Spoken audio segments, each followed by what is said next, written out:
I have some things for you today that I think you might find useful in life, work, your art practice, anything to move forward with a little bit more intention. And so I'm just going to share a few of those things today, and then maybe as the year goes on, I'll share some other things to live more intentionally. That might be helpful. For those of you that don't know, I have both an art practice. Oh gosh, I have a lot of things. I have an art practice. I have a speaking career and facilitation. I speak to large conferences and I facilitate groups. And then I also am the executive director of a historic preservation economic development nonprofit. And so I wear a lot of hats and do a lot of things. And I'm able to do all those things because I have some practices that I have put in place. And I want to share some of those with you today. So the first thing I want to share about is my word of the year. So I started choosing a word of the year in 2013. Let me show you some of the words. I only have the last 5 up, but let me show you those.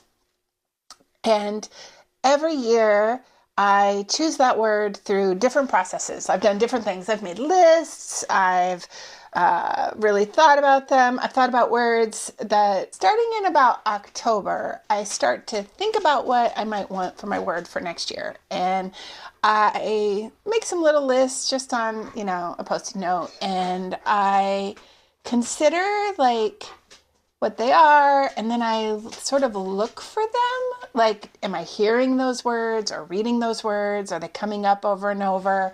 And then I start to narrow it down.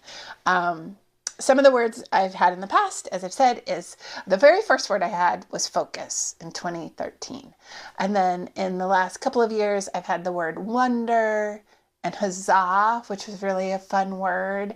And then this year, my word was do-si-do, which I think is fun. This year, I really thought about how I want to feel. And I think that for me, one of the big major focuses that I'm working on and have been working on is like integration and integrating all of my parts into one whole system instead of separate parts. And so I actually asked ChatGPT.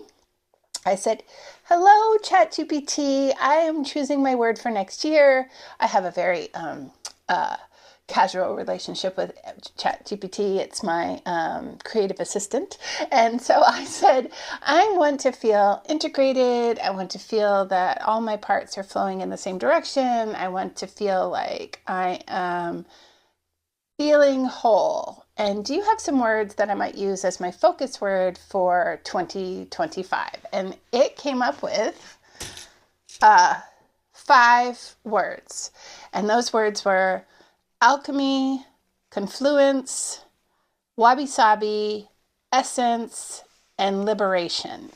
And then I asked it, okay, so what would the focus be? And it gave me a focus for each of those. And I had asked all kinds of questions. I said, well, what would the mantra be?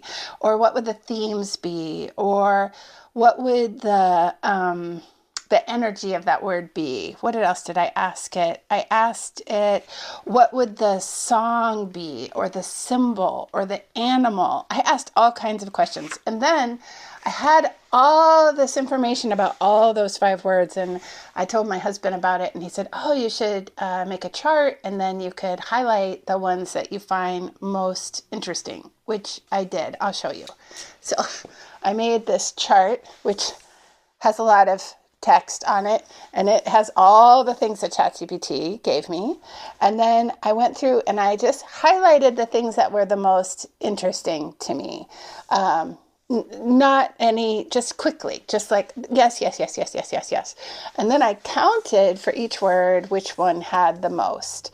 And so the winner so far is confluence, which is when two bodies of water come together, that's a confluence. And so I love that word.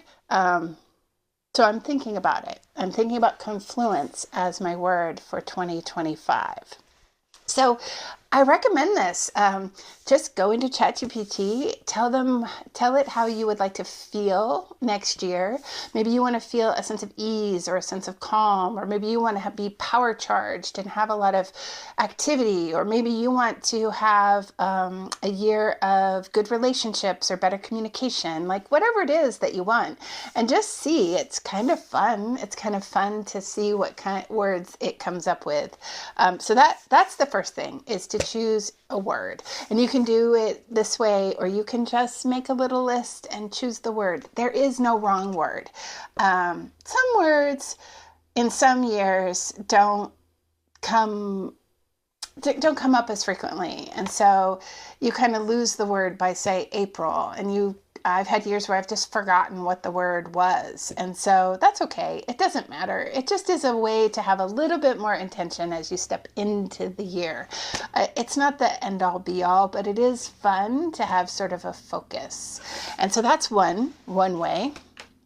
And then I made something for you that I actually use in my organization that I'm going to be using now in my art practice, and also probably in my life, just my life.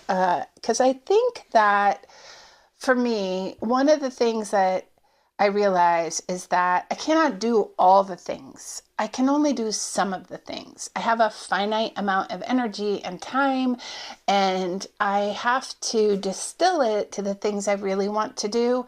But I also have to remember what I've done, which can also be difficult. And so I made this, and you can download it. The link's in the description. But I made this thing that I've been using with my organization for some time, and it's called I call it the highlight reel.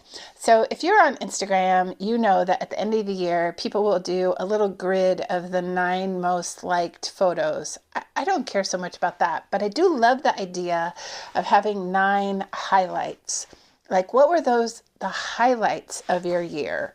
And so I think it would be useful as you do things to document it on a simple sheet like this, so that at the end of the year, you're not wondering, what did I do this year? Which is often where I have been in the past, where I just haven't remembered. And so it also helps you understand that in a buffet of life, you actually cannot take every salad. Your plate is only so big. You only can take a few things. And this allows you to just focus on a few things. The added thing I'm doing this year is I've added this moving forward each month. And I want to, especially for my art practice, I want to have one thing I'm doing each month to move my art practice forward. So, for instance, some of those things might be updating my website to include my art. I don't really have a place for it. I mean, I have a page on my website that's about my art, but I don't have a way currently to sell my art on there. And I think this is the year that I want to do that. So that would mean making that 1 month. Maybe it might be, I know that for my speaking career, I need to have a writer. You know, I'm not fancy and I don't need like special M&Ms, but there are things that I need when I go speak somewhere, and it would be just easier to have that in a one sheet. And so I know that that's a thing I want to do to move that forward, but I need to do it. And I only need to do really one thing a month to move these things forward. I don't need to do it all in January. There's a whole wide year, and I can break it up. But part of it is making a list of the things that you might need to do to move your career or your home or your relationships, whatever it is that you want to do every month. Sort of be working on a piece of that. And that this sheet kind of, for me, this will just go in my planner. And so I can review it every month and take a look and see if I'm doing the things to move everything forward. Another thing I do, which I think is kind of fun, is to create a playlist. So once you have your word of the year, it's fun to create a playlist of songs that are related to the word. And so I do that on Spotify. So once I have chosen my word totally, I will begin to add songs to a playlist, and then I will listen to that playlist throughout the year, continue to add songs, and then of course Spotify gets smart enough to realize, oh, she really likes songs about whatever. And so, yeah, I think that's kind of a fun way to bring more life to the word that you have chosen. The same thing is with mantra or mantra that with your word. It was interesting that ChatGPT, when I asked it, so I was like, well, what would they be? What would the mantra be? And it was, so for essence, it was, I live in alignment with the truest version of myself. And I just think that's nice. And how I'm going to use these is when I fully choose my word, which I will have next time you see me, I will have put that just like on a Post-it note and put it like on the dashboard of my car or put it on my mirror in my bathroom. It's just a nice remembrance of, this is the person I'm becoming. This is the person I want to be. This is what I'm doing. So yeah, I think that's fun. Those are just some fun ways to incorporate a word of the year, to maybe move your work forward a little bit, keep track of it. I'm going to talk in length in another video about keeping track of your art practice and documenting. I am on the beginning journey of that, and it's a thing I wish that I had known to do, but I am working on it. And so I'm going to show you some of the tools, and I'll do that in a different video. But I am just so happy to be moving into the new year with a sense of, I don't know, release, because we did those 25 days in the Vlogmas. We did all of those reflection questions, and I really feel like that helped me just release the year a little bit, and that felt great. And then to go walk into the new year with some new possibilities and new focus and some simple tools. I think that's part of it. We all need simple tools. I think that, for most of us, we don't have teams of people. So when you see things online and they're doing all the things, they probably have teams of people. If you're like me, you just have you. I just have me. And so I have to choose what's important, and I need to remember what I have done so that I can be supportive of myself, of the work that I've accomplished. And so these things work for me, and they work for my organization. So I have some proof of this. I've done a lot, and I know that keeping it simple helps to move you forward. And so I'll be interested to hear if you use the tool or if you're interested in it and what your word of the year is or what you're thinking of. You don't have to have chosen it yet. It's okay. By the way, it doesn't even matter. This is just the Gregorian calendar, this end of the year thing. You might be thinking, I want to do the lunar calendar. So your new year won't be until I think like the beginning of February, which is totally fine. New is relative, right? So yeah, it's just about living with intention, really, and the tools that we use along the way. You may not see this until June or July. You can start then. It doesn't matter. I think about that a lot. A lot of people have in their mind they're going to do a 365-day project, or they're going to do a 100-day project, or they're going to do something every month, and it's like, but they didn't see it in January, so they feel like they can't start.